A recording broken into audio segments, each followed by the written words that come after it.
দলিল লাগবে।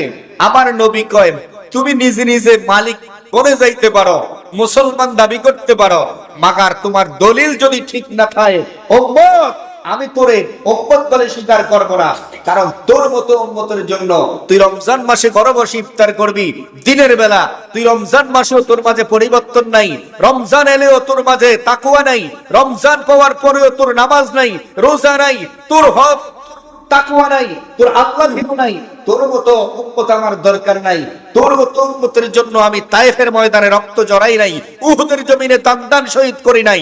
আমি ওই উম্মতের জন্য দান শহীদ করেছি যে উম্মতটা আমি রাসূলকে ভালোবাসে, যে উম্মতটা আল্লাহকে ভয় করে, রমজান আসার আগেই নিজে নিজে পরিবর্তন হয়ে তাকওয়াকারী হয়ে যায়, রমজান রাখার জন্য প্রস্তুতি গ্রহণ করে। এই উম্মতটা আমার প্রয়োজন, তার গুনাহগুলি মাফ করাইয়া আমি তাকে জান্নাতে নিয়ে যাব। এবার আমরা জবান খুলে বলি মাহে রমজানের ফজিলত কম না বেশি? আর একটু জোরে বলি কম না বেশি? কেমন বেশি? এটার কোনো হিসাব, এটার কোনো হিসাব। আমার নবী বলেছেন সমস্ত আমার উম্মতের সমস্ত আমলগুলি 1 থেকে 7, 7 থেকে 70, 70 থেকে 700 গুণ পর্যন্ত বৃদ্ধি করে দেওয়া হয়। আল্লাহ দয়া করে বৃদ্ধি করে দেন, কিন্তু রমজানের ব্যাপারটা আমার আল্লাহ আলাদা করেছেন। রমজানের ব্যাপারটা আমার আল্লাহ আলাদা করেছেন। মাহে রমজানের কোনো সংখ্যা নাই, মাহে রমজানের কোনো সংখ্যা নাই, মাহে রমজানের আমলের কোনো সংখ্যা আমার আল্লাহ রাখেন নাই। আল্লাহ বলেছেন এটা বিগয়র হিসাব, এটা আমার আল্লাহ নিজ কুদরতি হাতে বান্দাকে দান করেন। সুবহানাল্লাহ। আরেকটু জবান খুলে বলি না আছে? আরেকটা হাদিস শরীফে আমার নবী বলেছেন মাহে রমজান আসার পরে যখন থেকে আসমানে চাঁদ উদিত হয়ে যায় তখন থেকে আল্লাহ সমস্ত আসমানের দরজা খুলে দেয়, রহমতের দরজা খুলে দেয়। একেবারে শেষ দিন পর্যন্ত আল্লাহ রহমতের দরজা খুলে রাখেন। 1 সেকেন্ডের জন্য মাহে রমজানে আমার আল্লাহ রহমতের দরজা বন্ধ করেন না। সুবহানাল্লাহ। মারহাবা বলেন, মারহাবা। এটা আমাদের জন্য নেয়ামত না কিয়ামত? নেয়ামত। কথা বলেন, নেয়ামত না কিয়ামত? নেয়ামত। এর চাইতে আর বড় নেয়ামত হতে পারে না। এজন্য আমার আল্লাহ বলেছেন শোনো, বিসমিল্লাহির রহমানির রহিম, ইয়া আইয়ুহাল্লাযীনা আমানু কুতিবা আলাইকুমুস সিয়াম। হে ঈমানদারেরা, হে ঈমানদারের দল শোনো। আমার আল্লাহ সমস্ত মানুষকে বলে নাই, সমস্ত মানুষদেরকে আমার আল্লাহ বলেন নাই। আমার আল্লাহ ঈমানদার একটা অংশকে আমার আল্লাহ ডাক দিয়ে বলেছেন ঈমানদারেরা শোনো, ইয়া আইয়ুহাল্লাযীনা আমানু, যারা তোমরা ঈমানদার শোনো, কুতিবা আলাইকুমুস সিয়াম, এই সিয়ামটা, এই রমজানটা আমি আল্লাহ তোমাদের পূর্ববর্তীদের উপর ফরজ করেছি। সুবহানাল্লাহ। মনে করিও না এটা শুধু তোমাদের উপরে ফরজ করা হয়েছিল, না না, আমার আল্লাহ বলে তোমাদের পূর্বে যে জাতিগুলি ছিল ওই জাতিদের উপর ওই রমজান ফরজ ছিল, তবে কম বেশ ছিল, সিস্টেমটা আলাদা ছিল, কিন্তু রমজান ফরজ ছিল। কামা কুতিবা আলাল্লাযীনা মিন ক্বাবলিকুম, তোমাদের উপরও ফরজ করেছি। সুবহানাল্লাহ। লাআল্লাকুম তাত্তাকুন, যেন তোমরা পরহেজগার হতে পারো, তোমরা যেন আল্লাহ ভীরু হতে পারো, তোমরা যেন জান্নাতীওয়ালা হতে পারো, তোমরা যেন জাহান্নাম থেকে মুক্ত হতে পারো, তোমরা যেন জাহান্নাম থেকে বাঁচতে পারো। এই জন্য আমার আল্লাহ কয় রমজান, মাহে রমজান আমি আল্লাহ তোমাদেরকে দান করেছি।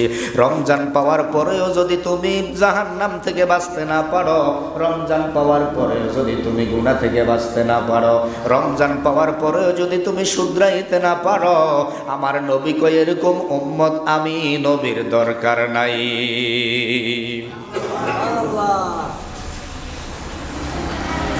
কথা কি বুঝতে পেরেছি? কথা কি বুঝতে পেরেছি? আল্লাহ বললেন রমজান এজন্য দিয়েছি যাতে তোমরা তাকওয়াকারী হতে পারো, ফরজকারী হতে পারো। তোমরা জান্নাতে যেতে পারো, জাহান্নাম থেকে মুক্ত হতে পারো। আর আমার নবী কয় রমজান পাওয়ার পরেও যারা জাহান্নাম থেকে মুক্তি লইতে পারলো না, যারা রমজান পাওয়ার পরেও তাকওয়া অবলম্বন করতে পারলো না, রমজান পাওয়ার পরেও যারা আল্লাহকে খুশি করতে পারলো না, আল্লাহকে রাজি করতে পারলো না, মসজিদে আসতে পারলো না, এরকম উম্মত আমার নবীর দরকার। কথা কি নরম না কঠিন? কথা বলেন, কথা কি নরম না কঠিন? এখন অনেক লোক আছে তো রমজান মাসেও দিনের বেলা ইফতার করে, কথা কয় না? আসেনি? একটু জবান খুলে বলেন আসেনি? না হয় দেখেন মাহে রমজান নিকটে, আজকে যে এমন একটা দিন, তাদের অন্তরের মধ্যে একটু অনুভূতি নাই, অন্তরের ভিতরে একটু ভয় নাই, অন্তরের ভিতরে একটু মহব্বত নাই যে রমজান চলে আসছে, আমার মাঝে একটা পরিবর্তনের দরকার, আমার মাঝে একটা তাকওয়ার দরকার, আমি একটু চেঞ্জ হওয়া দরকার। এগুলি আমাদের মাঝে আজকে নাই, যার কারণে বোঝা যায় আসলে আমরা উপরে দিয়ে যদিও শুরুতে মুসলমান দাবি করি, কিন্তু আমাদের আসলে দলিল নাই। কথা কয় না? কি নাই? দাবি আছে, দলিল। জাগার যেমন দলিল না থাকলে মালিক হওয়া যায় না। আপনি যদি এখন বিলে যাইয়া এরই একটা দিয়ে এখন এই জায়গার মালিক আমি, আপনি কি মালিক হইতে পারবেন? মালিক হইতে হলে কি লাগবে? কথা বলে না। মালিক হইতে হলে কি লাগবে? দলিল লাগবে।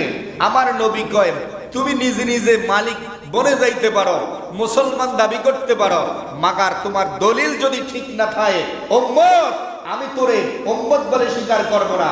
কারণ তোর মতো উম্মতের জন্য তুই রমজান মাসে ঘরে বসে ইফতার করবি দিনের বেলা, তুই রমজান মাসেও তোর মাঝে পরিবর্তন নাই, রমজান এলেও তোর মাঝে তাকওয়া নাই, রমজান পাওয়ার পরেও তোর নামাজ নাই, রোজা নাই, তোর হক, তোর তাকওয়া নাই, তোর আল্লাহ ভীরু নাই, তোর মতো উম্মত আমার দরকার নাই। তোর মতো উম্মতের জন্য আমি তায়েফের ময়দানে রক্ত জড়াই নাই, উহুদের জমিনে দান শহীদ করি নাই, আমি ওই উম্মতের জন্য দান শহীদ করেছি যে উম্মতটা আমি রাসূলকে ভালোবাসে, যে উম্মতটা আল্লাহকে ভয় করে, রমজান আসার আগেই নিজে নিজে পরিবর্তন হয়ে তাকওয়াকারী হয়ে যায়, রমজান রাখার জন্য প্রস্তুতি গ্রহণ করে, এই উম্মতটা আমার প্রয়োজন। তার গুনাহগুলি মাফ করাইয়া আমি তাকে জান্নাতে নিয়ে যাব। আপনি গর্বে ঘুমাবেন আর আপনার জন্য রসুল শাফায়াত করার জন্য রসুলের ঠেকা লাগে নাই। কথা বলে না কেন? রসুলের ঠেকা লাগছে নাকি? রমজান আসলে পরিবর্তন হতে হবে, আর রমজান আসলেই মানুষকে পরিবর্তন করে দেওয়ার জন্য। কথা বুঝেন নাই? রমজান আসে মানুষকে কি করার জন্য? আগে ঝগড়া করেছে, রমজান আসলে আর ঝগড়া চলবে না। কথা বলে না। আগে মিথ্যা কথা বলেছে, রমজান আসলে আর মিথ্যা কথা। আমার সাথে কথা বলতে হবে। ওয়াজ অর্ধেক কিন্তু আপনারা করতে হবে, অর্ধেক আমি করতে হবে। বলেন, রমজান আগে নামাজ পড়ে নাই, রমজান আসলে নামাজ। আগে মিথ্যা কথা বলেছে, রমজান আসলে মিথ্যা কথা বলা। আগে পরের হক মেরেছে, রমজান আসলে পরের হক মারা যাবে না। নিজেকে পরিবর্তন করে আল্লাহর সামনে দেখিয়ে দিতে হবে যে আল্লাহ আমি ভালো হয়ে গেছি, আল্লাহ আমি আর জীবনে এগুলি করব না। আল্লাহ কয় মাহে রমজানের উসিলায় তোকে আমি মাফ করে দিলাম। শুধু তাই না, আমার নবী বলে উম্মত শোনো, রমজান কি জিনিস জানোনি? রমজানটা এমন একটা জিনিস, আমার নবী বলে উম্মত রে, রমজানটা হচ্ছে জাহান্নাম থেকে বাঁচার জন্য ঢাল। জাহান্নাম থেকে বাঁচার জন্য যোদ্ধা যখন যুদ্ধ করতে যায়, এক হাতে থাকে তরোয়াল, আরেক হাতের মধ্যে থাকে ঢাল। তরোয়ালি দিয়া শত্রুর উপরে আঘাত করে, ডাল দিয়া নিজেকে রক্ষা করে, ঠিক কিনা? আমার নবী কয় উম্মত, ওই যুদ্ধার যেমন ঢালের প্রয়োজন, ঢাল ছাড়া যুদ্ধ করা যায় না, নিজেকে রক্ষা করা যায় না, নিজেকে বাঁচানো যায় না শত্রুর হাত থেকে, তেমনি রমজান ছাড়া জাহান্নাম থেকে তুমি বাঁচতে পারবে না রে উম্মত। রমজান যদি রাখো রে উম্মত, আমি নবী ওয়াদা দিলাম তোমাকে জাহান্নামের আগুন স্পর্শ করবে না, জাহান্নামের আগুন তোমাকে ধরবে না। যেই রমজানের আগুন দিয়ে তুমি তোমার দেহটাকে সিদ্ধ করে ফেলেছো দুনিয়ার জমিনে, তুমি পানির পিপাসায় কাতর হয়েছো, পানির অভাব ছিল না তুমি খাও নাই, ভাতের অভাব ছিল না কিন্তু তোমার পেটের ক্ষুধার যন্ত্রণায় তুমি অস্থির ছিলা, উম্মত রে আমি নবী ওয়াদা দিয়ে দিলাম, খোদা কি কসম করে বললাম, রমজান যদি ঠিকমতো আদায় করতে পারো, রমজান পালনকারীর দেহের ভিতরে জাহান্নামের আগুন স্পর্শ করতে পারবে না। আল্লাহু আকবার।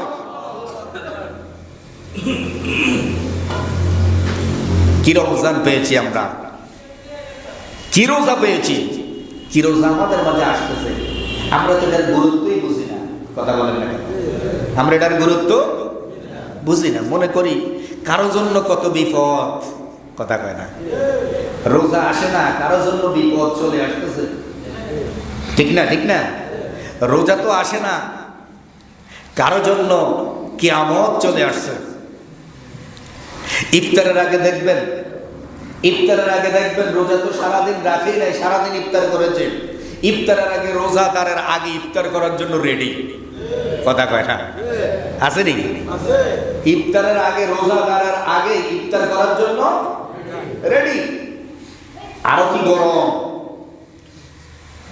মাঝে মাঝে কয় আজকের রোজাটা খুব কষ্ট হয়েছে। কথা কয় না, আসলে রোজাই রাখে নাকি? আসেনি ভাবলি? একটু জবান করলে বলেন না আসেনি? আছে। বাবারে শয়তানি দুনিয়াতে চলবে, তুমি যে শয়তানিটা করো এটা কার সাথে করো? কথা বলে না, কার সাথে? আরে সারা জীবন তো মানুষের সাথে সিটিংবাজি করছো, আল্লাহ তো এখন আমার সাথে শুরু করলি। এগুলা বাদ দিবেন, পরিবর্তন হইতে হবে। আমার নবী মুহাম্মদ সাল্লাল্লাহু আলাইহি ওয়াসাল্লাম যারা মাহে রমজানের 30টা রোজা আদায় করবে, আল্লাহ আমার সাথে ওয়াদা করেছেন, আমার নবীর সাথে আল্লাহ ওয়াদা করেছেন। কি করেছেন? আল্লাহ ওয়াদা করেছেন, বন্ধুরে, ও বন্ধু, আপনার উম্মত যদি 30টা রমজান আদায় করতে পারে, আমি আল্লাহ ওয়াদা দিলাম আপনার উম্মতের জন্য জান্নাতের ভিতরে একটা লাল ইয়াকুত পাথরের ঘর বানায়া রাখবো। কে ওয়াদা দিছে? আল্লাহর ওয়াদা কি মিথ্যা? হাদিস শরীফে আমার নবী বলেছেন, হাদিসটা নবীর জবান থেকে, কোরআনটাও নবীর জবান থেকে, হাদিসটা আল্লাহর বাণী, কোরআনও আল্লাহর বাণী। হাদিসটা হলো আল্লাহ আর রাসূলের মধ্যে সরাসরি কথাবার্তা, এটার নাম হলো হাদিস। আর যেটা জিব্রাইলের মাধ্যমে 23 বছরে নাজিল হয়েছে, এটার নাম হলো কোরআন। আর একটু জবান বলে বলেন না সুবহানাল্লাহ। আমার নবী নিজ থেকে কিছু বলে নাই, যত হাদিস আমার নবীর জবানের, প্রত্যেকটা কার কথা? আল্লাহ। আর জবান বলে বলেন কার কথা? আল্লাহর কথা। একটা ওহী আর একটা গায়রে ওহী, একটা জিব্রাইলের মাধ্যমে আর একটা সরাসরি। আমার আল্লাহ বলেন, বন্ধু আপনার উম্মতকে বলেন 30টা রোজা যদি রাখে, লাল ইয়াকুত পাথরের একটা বাড়ি আমি আল্লাহ তার জন্য নির্মাণ করব। সুবহানাল্লাহ। শুধু না না, লাল ইয়াকুত পাথরের বাড়ি নির্মাণ করব তা না, এই বাড়িটার ভিতরে কতগুলি কক্ষ থাকবে, রুম থাকবে।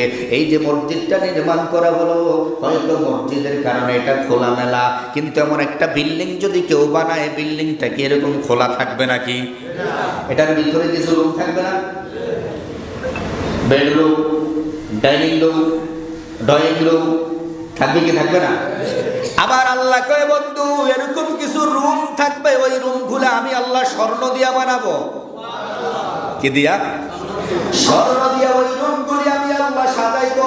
আপনার উম্মত, আমার বান্দা যারা রমজান রেখেছে কষ্ট করে, এদের জন্য আমি আল্লাহ বাড়ি বানাইবো। বাড়ির ভিতরে সুন্দর সুন্দর করে কিছু রুম বানাইবো। শুধু রুম বানাইবো বন্ধু তাই না, তাদের জন্য স্বর্ণের প্লেট থাকবে, স্বর্ণের গ্লাস থাকবে, কুরগেলমান থাকবে। আমি আল্লাহ ওয়াদা দিলাম, রমজান রাখার কারণে আমি আল্লাহ তাদের জীবনের গুনাহ মাফ করে, আজ পাহাড় পরিমাণ গুনাহ যদি থাকে আমি আল্লাহ মাফ করে দিয়ে ওই রমজানের দিকে তাকাইয়া তাকে ওই জান্নাতটা দিয়ে দেব। আল্লাহু আকবার। এই রমজানটা রাখার দরকার আসেনি? কথা বলেন, এই রোজাটা রাখার দরকার আসেনি? রোজা রাখবেন।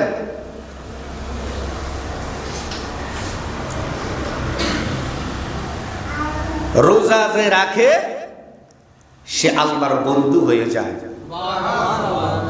আর একটু জোরে বল না। রোজাদার কার বন্ধু? জবান খুলে বলেন, কার বন্ধু? আল্লাহর বন্ধু। রোজাদার আল্লাহর বন্ধু।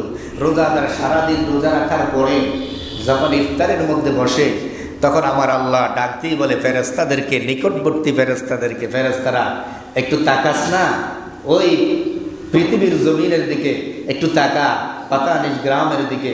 তারা প্লেটটা সামনে নিয়ে বসে আছে, তাদের প্লেটের মধ্যে কি সুন্দর খাবার, কিন্তু খাচ্ছে না। কেন রে খাচ্ছে না ফেরেশতারা?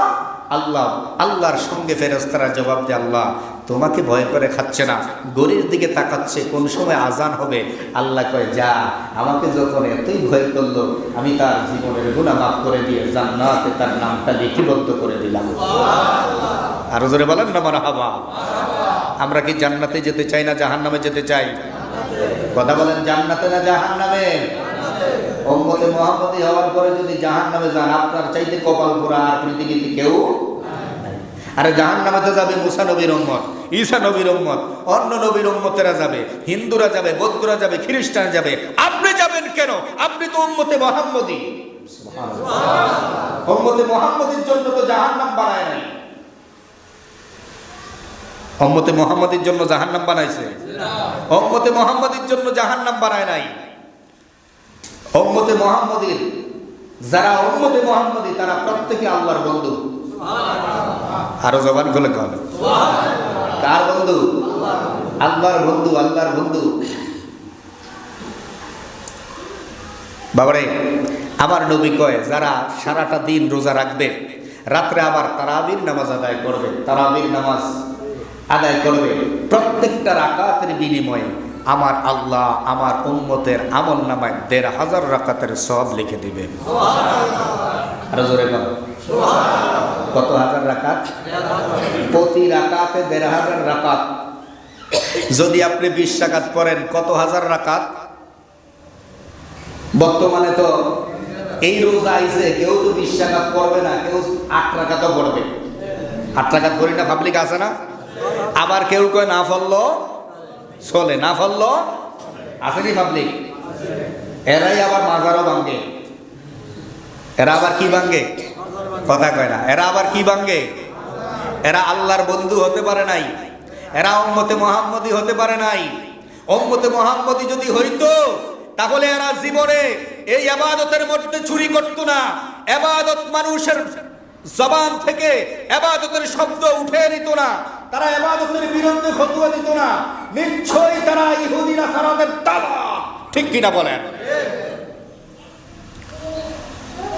গত কয়েকদিন আগে নোয়াখালী আইয়ুব আলী দরবেশ সাহেব নামে একজন আল্লাহর ওলির মাজার ভেঙে ফেলেছে। আমি দেখেছি ভিডিওটা। জুতা পায়ে দিয়ে মালাউনের বাচ্চারা জুতা পায়ে দিয়ে আল্লাহর ওলির মাজারের উপরে হাঁটতেছে। নাউজুবিল্লাহ, আসতে কইয়া। অথচ আল্লাহ কি বলেন? আল্লাহ বলেন, যারা ওলিদের সাথে দুশমনি করে, তারা আমি আল্লাহর সাথে দুশমনি করেছে। সুবহানাল্লাহ কইতেন না? হাদিসে কুদসির মধ্যে আমার আল্লাহ বলেছেন, যারা ওলির সাথে দুশমনি করবে, তারা যেন আমি আল্লাহর সাথে দুশমনি করে। আর এই দুশমনির জন্য আমি আল্লাহ তাদের সাথে যুদ্ধের ঘোষণা করলাম। তাদের যদি সাহস থাকে, মাঠের মধ্যে নেমে আসতে বলো। আর আল্লাহ যুদ্ধ করতে হলে কিচ্ছু লাগে না। নমরুদের মতো লোকের সাথে আল্লাহ মশা, ল্যাংরা মশা দিয়ে যুদ্ধ করছে। কথা কয় না? কি দিয়া? ফেরাউনের সাথে যুদ্ধ করছে বালি দিয়া। কথা কয় না? করছে নি? আরে ওই মালাউনদেরকে চিনেন? এদের কারণে করুণা আসছে, এদের কারণে আবার গজব আসবে। আমরা কি তারাবির নামাজ ৮ রাকাত পড়বো না ২০ রাকাত পড়বো? জবান খুলে বলেন, ৮ রাকাত না ২০ রাকাত? পারলে আরো নফল ইবাদত করব। কথা বলেন না কেন? আমরা ওই মালাউনদের ফতুয়া মানতে রাজি না। ওই মালাউনদের ফতুয়া মানতে রাজি না।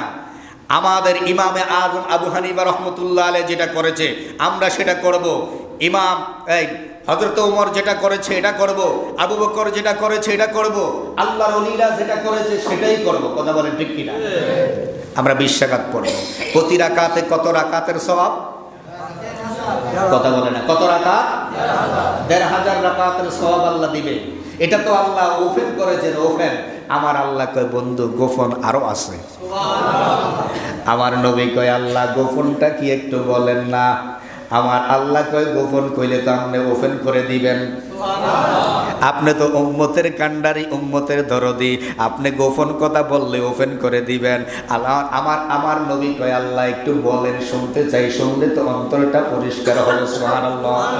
আমার আল্লাহ কয় বন্ধুরে ১,৫০০ রাকাত প্রকাশ্যে দিলাম। ও বন্ধু, ১ রাকাত নামাজ পড়বে রমজানে ৭০০ গুণ বাড়ায়া দিব। একটা নফল ইবাদত করবে, একটা ফরজের সওয়াব দিব। ও বন্ধু, আরো একটা গোপন কথা হলো, এই সমস্ত ইবাদতগুলি শুধু ফেরেশতাদের মাধ্যমে লেখা হবে। কিন্তু আরেকটা গোপন কথা বলে দেই বন্ধু, আপনার যে উম্মতটা ৩০টা রোজা রাখে আমি আল্লাহর ইবাদত করবে, তারাবি পড়বে, নফল ইবাদত করবে, ইফতার করবে, সেহরি খাবে, কোরআন তেলাওয়াত করবে, কোরআন খতম করবে, এদের হিসাব আমি আল্লাহ এমনি করব গো, কিয়ামতের ময়দানে বিনা হিসাবে জান্নাত দিয়ে দিব। শুধু তাই না আল্লাহ, তাই না রে বন্ধু, যা কিছু করবে আমি আল্লাহ নিজে পুরস্কার দেব। বান্দা যা কিছু করবে এই রমজান মাসে, এগুলো সব কিছু আমি আল্লাহ নিজ হাতে দেব। সুবহানাল্লাহ। ওই মিয়া, আপনি প্রধানমন্ত্রী যদি আপনাকে কোনো কিছু উপহার দেয়, আপনি কি খুশি? আমারে প্রধানমন্ত্রী দিছে। আরে প্রধানমন্ত্রী কাছ থেকে পাইলে যদি এত খুশি হও, আমার আল্লাহ যে তোমাকে ওয়াদা করেছেন নিজ হাতে দিবে রমজানের ফয়েজ বরকত, রমজানের সওয়াব তোমাকে নিজ হাতে দিবে, এটা তোমার মাথায় ঢুকে না। নিজ হাতে আল্লাহ কি দিবা? আল্লাহ কয় কি আর দেব, বিগাইরি হিসাব। কোন যে যা করছ সব মাপ, জান্নাতে চলে যাও।